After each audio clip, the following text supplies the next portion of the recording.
Hi everyone, welcome back to the channel. In this tutorial, I will show you how to get the Red Bellied Piranha in Heartopia. This fish has a really unique shape, like this.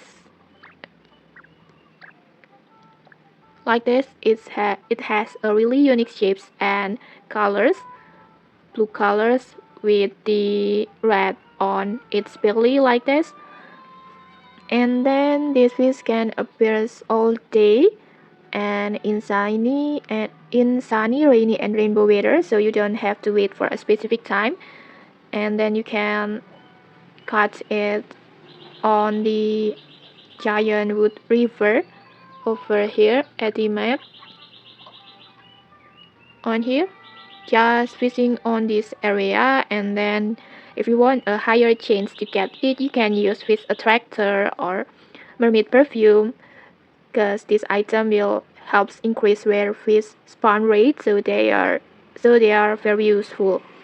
And then just keep fishing patiently and you will eventually get the red-bellied piranha. And okay, that's it. If you found this helpful, don't forget to like, comment, and subscribe for more tutorials. Thanks for watching and see you.